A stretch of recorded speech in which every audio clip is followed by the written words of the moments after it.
ईसा से 3 सदी पहले जब मैसेडोनिया का विश्व विजेता सम्राट सिकंदर मर चुका था और उसके ग्रीक उत्तराधिकारी जब लगातार पूर्व की तरफ अपनी सीमाओं का विस्तार कर रहे थे, उसी वक्त भारत में एक नए सम्राट का उदय होता है और ये सम्राट थे चक्रवर्ती सम्राट अशोक मौर्य। अशोक प्राचीन भारत के सबसे शक्तिशाली राजा माने जाते हैं। वो इतने पावरफुल थे कि उन्होंने एंशिएंट इंडिया के सबसे विशाल साम्राज्य का निर्माण किया। उनका यह साम्राज्य मॉडर्न डे ईरान तक फैला हुआ था और मॉडर्न हिस्टोरियंस तो अशोक को उनके समय का सबसे महान शासक भी मानते हैं। पर ऐसा क्यों? इतिहास में अशोक अकेले तो ऐसे राजा थे नहीं जो इतने शक्तिशाली थे, तो फिर सिर्फ वही महान क्यों? और तो और कई सारे हिस्टोरिकल रिकॉर्ड तो ये भी बताते हैं कि अशोक अपने शासनकाल के शुरुआती दौर में बेहद ही क्रूर थे। उन्होंने अपने विरोधियों को निपटाने के लिए अशोक के नर्क का निर्माण करवाया था, जहां पर उनके विरोधियों को दिल दहला देने वाली यातनाएं दी जाती थी। चाइनीज स्कॉलर फाइयान जब भारत आते हैं तो वे लिखते हैं कि अशोक को देखने पर ऐसा लगता है मानो वे खुद नर्क जाकर अलग अलग तरह की यातनाएं सीख कर आए हैं। तो प्रश्न ये है कि अशोक महान क्यों थे? ये समझने के लिए आपको अशोक, उनके शासनकाल और कलिंग युद्ध के बारे में जानना पड़ेगा। अशोक के जीवन में कलिंग युद्ध ही वो मोड़ था जिसने इतिहास के सबसे क्रूर राजा को सबसे महान राजा में परिवर्तित किया। क्या हुआ था कलिंग युद्ध में और कौन थे सम्राट अशोक? चलिए जानते हैं। Beginning of the Mauryan empire and Ashoka's reign. साल 327 ईसा पूर्व में जब सिकंदर नॉर्थ वेस्ट इंडिया पर हमला करता है, तब यहाँ पर उसका सामना पूर्वी भारत के नंद सम्राट धनानंद से होता है। सिकंदर के पास उस वक्त एक बहुत बड़ी सेना थी, लेकिन उसे धनानंद की ताकत का अंदाजा नहीं था। धनानंद के पास सिकंदर से भी 5 गुना बड़ी आर्मी थी और ये बात जब सिकंदर की सेना को पता चली तो वो भारत पर हमला करने से इनकार कर देती हैं और मजबूरन सिकंदर को वापस लौटना पड़ता है। लेकिन उसके इस हमले के कारण भारत के उत्तरी पश्चिमी भाग पर धनानंद की पकड़ कमजोर हो जाती है और इसी कमजोरी का फायदा उठाते हुए साल 321 ईसा पूर्व में चंद्रगुप्त मौर्य इसी उत्तरी पश्चिमी भाग में मौर्य वंश की नींव रखते हैं और धीरे धीरे नंद साम्राज्य का खात्मा करके एक अखंड भारत का निर्माण करते हैं। इसके बाद चंद्रगुप्त लगभग अगले 24 सालों तक भारत पर शासन करते हैं और साल 297 ईसा पूर्व में उनकी मौत के बाद उनके बेटे बिंदुसार अगले सम्राट बनते हैं और बिंदुसार के साथ ही शुरू होती है कहानी उनके उत्तराधिकारी और दूसरे बेटे अशोक मौर्य की। कहा जाता है कि सम्राट बिंदुसार की 101 बेटे थे, जिनमें सबसे बड़ा था सुसीम और उसके बाद थे अशोक। अब अशोक थे तो महान सम्राट चंद्रगुप्त मौर्य के पोते और सम्राट बिंदुसार के पुत्र, लेकिन उनका बचपन एक राजकुमार की तरह नहीं बीता, क्योंकि उनके पिता बिंदुसार हमेशा से ही उनसे नफरत करते थे। बिंदुसार को सिर्फ अपना बड़ा बेटा सुसीम ही प्रिय था। बिंदुसार के इस नफरत के पीछे 2 कारण थे। पहला तो ये था कि जहाँ एक और सुसीम की माँ एक राजकन्या थी, वहीं अशोक की माँ सुभद्रांगी एक साधारण महिला थी, और दूसरा ये कि अशोक के जन्म से ही उनकी त्वचा काफी रूखी सूखी थी, इसलिए वो दिखने में भी इतने सुंदर नहीं थे। आगे चलकर बिंदुसार की इस नफरत ने अशोक के लिए कई मुश्किलें खड़ी की, लेकिन फिर भी अशोक थे तो एक राजकुमार, इसलिए बचपन से ही उन्हें एक राजकुमार की तरह ही शिक्षित किया गया। इसी दौरान तक्षशिला में एक बड़ा विद्रोह हो जाता है। अशोक को उस विद्रोह को दबाने के लिए भेजा जाता है। उस वक्त अशोक की उम्र महज 18 साल थी, लेकिन फिर भी वो एक कुशल सेनापति थे। अशोक जब इस विद्रोह को दबाने के लिए तक्षशिला पहुंचने वाले थे, तो वहां पर उन्हें पता चला कि सम्राट बिंदुसार ने यहाँ पर उनके साथ एक चाल चली। उन्होंने इस विद्रोह को दबाने के लिए अशोक को एक बड़ी सेना तो दे दी, लेकिन उस सेना को एक भी हथियार नहीं दिया। अब ये खबर थी तो परेशान करने वाली, लेकिन अशोक जब इसके बारे में सुनते हैं तो उनके चेहरे पर चिंता की एक भी लकीर नहीं थी। अशोक कहते हैं कि क्या हुआ, जो सम्राट ने उन्हें हथियार नहीं दिए उन्हें हथियार धरती देगी। और जब अशोक तक्षशिला पहुंचते हैं तो वैसा ही होता है जैसा उन्होंने सोचा था। अशोक को देखते ही तक्षशिला के लोग बिना किसी लड़ाई झगड़े के शांति से विद्रोह खत्म कर देते हैं और अशोक का फूलों के साथ स्वागत करते हैं। तक्षशिला के इस विद्रोह के खात्मे से पाटलिपुत्र में बैठे बिंदुसार को अशोक की योग्यता का अंदाजा हो जाता है, लेकिन वो अब भी अशोक को सम्राट बनते हुए नहीं देखना चाहते थे। तक्षशिला के बाद अशोक को अवंती का राज्यपाल नियुक्त किया जाता है और यहीं से अशोक और उनके बड़े भाई सुसीम के बीच अगला मौर्य सम्राट बनने की लड़ाई शुरू हो जाती है। द बिगिनिंग ऑफ द क्लेश बिटवीन अशोका एंड सुसीम। अवंती का राज्यपाल बनने के बाद अब बिंदुसार के प्रधानमंत्री राधागुप्त समेत उनके अधिकतर मंत्रियों का झुकाव अशोक की तरफ बढ़ने लगा। इसी दौरान साल 274 ईसा पूर्व में बिंदुसार बीमार पड़ते हैं और मरणासन अवस्था में पहुंच जाते हैं। अब बिंदुसार को अपना उत्तराधिकारी तय करना था और अशोक इसके लिए सबसे योग्य थे, लेकिन फिर भी बिंदुसार सुसीम को ही राजा बनाना चाहते थे। उस वक्त सुसीम एक विद्रोह का दमन करने के लिए तक्षशिला में थे।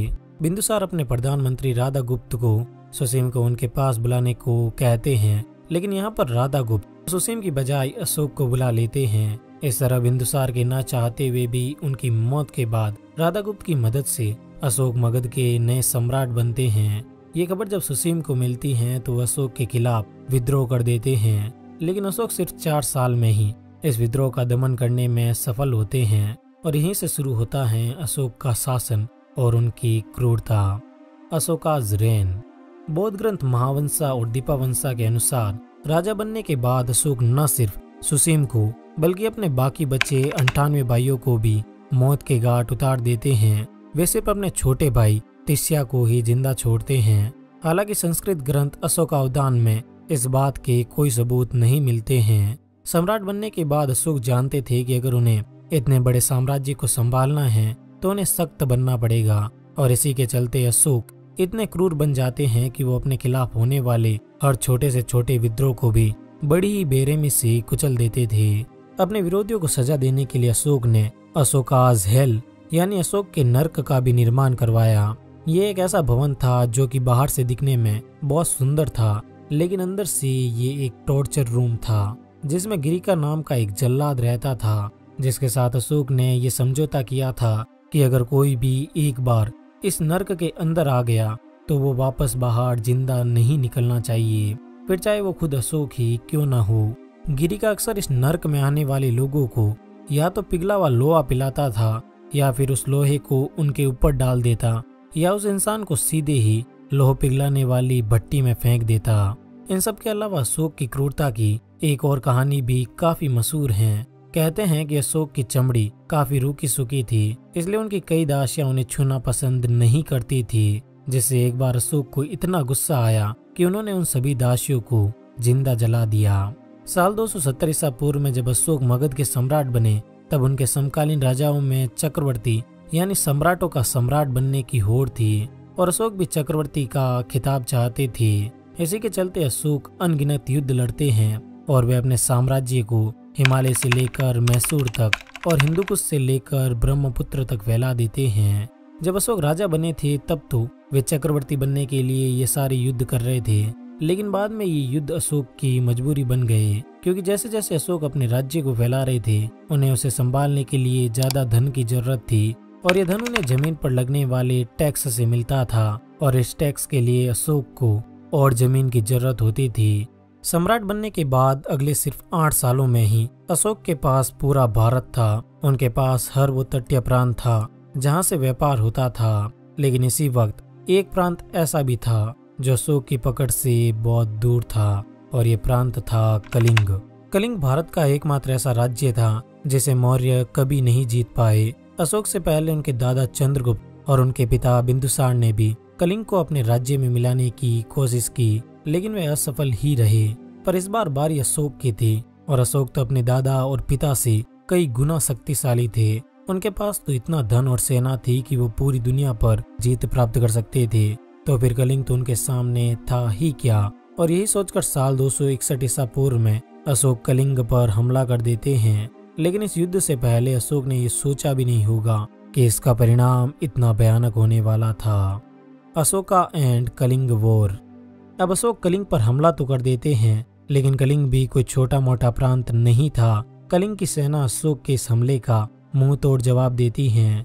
इस हमले के दौरान अशोक खुद अपनी सेना का नेतृत्व कर रहे थे, इसलिए ये पूरा युद्ध उनकी आंखों के सामने ही लड़ा जा रहा था। मौर्य सेना शुरुआत से ही कलिंग की सेना पर भारी थी और अशोक ये युद्ध जीत भी रहे थे, लेकिन इस बार पता नहीं क्यों ये युद्ध जैसे जैसे आगे बढ़ रहा था अशोक दुखी हो रहे थे। जब युद्ध खत्म हुआ और अशोक के सेनापति ने उन्हें विजय की सूचना दी तो अशोक खुद रणभूमि में गए और वहां पर उन्होंने जो देखा उसने उन्हें अंदर तक हिला दिया।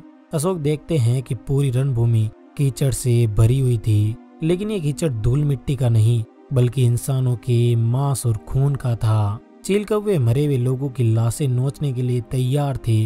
कई बच्चे अपने मरे हुए माँ बाप के पास बैठे रो रहे थे और कई माएँ अपने बेटों को खोने का दुख मना रही थी। कलिंग के इस युद्ध में तकरीबन 1 लाख लोगों की जान गई और 1.5 लाख लोग विस्थापित हुए। इन 1 लाख लोगों के अलावा इस युद्ध के खत्म होने के बाद भी इसके कारण कई और जाने गई। इस युद्ध के दौरान कलिंग की सीमा पर लाखों की तादाद में लाशें फैल गई जो धीरे धीरे सड़ने लगी और इनसे कलिंग में कई महामारियां फैल गई। अशोक ने जब ये मंजर अपनी आंखों से देखा तब उन्हें एहसास हुआ कि उन्होंने क्या किया था। युद्ध के बाद अशोक कलिंग जाते हैं और वहाँ के लोगों से इस भीषण नरसंहार के लिए माफी मांगते हैं। अशोक संभवतः इतिहास के पहले ऐसे राजा थे जिन्होंने किसी राज्य पर जीत प्राप्त करने के बाद वहाँ के लोगों से अपने किए के लिए माफी मांगी हो। कलिंग युद्ध के बाद अशोक का हृदय परिवर्तन हो गया और वो ये तय कर लेते हैं कि वो इस तरह का युद्ध दोबारा कभी नहीं करेंगे और यहीं से धीरे धीरे उनका झुकाव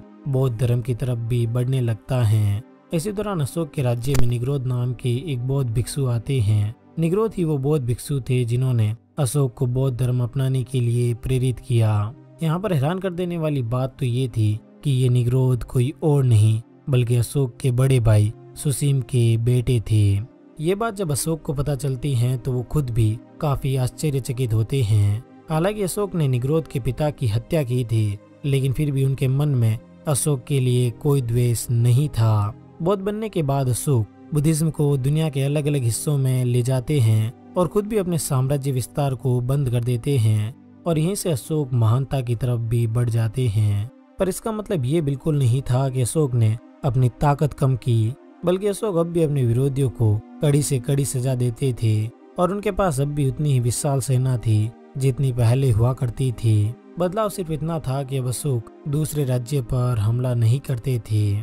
खुद बौद्ध बनने के बाद भी अशोक अपने राज्य या परिवार में किसी को भी बौद्ध धर्म अपनाने के लिए मजबूर नहीं करते हैं और लगभग 36 सालों तक भारत पर एक छत्र राज करने के बाद साल 232 ईसा पूर्व में अशोक की मृत्यु हो जाती है।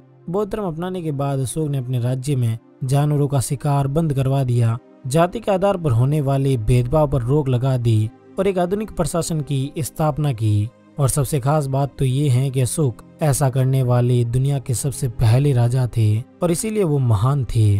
अशोक की मौत के बाद मौर्य साम्राज्य अगले सिर्फ 50 सालों तक ही और चला। उनके उत्तराधिकारी इतने योग्य नहीं थे कि वे उनकी विरासत को आगे ले जा सके।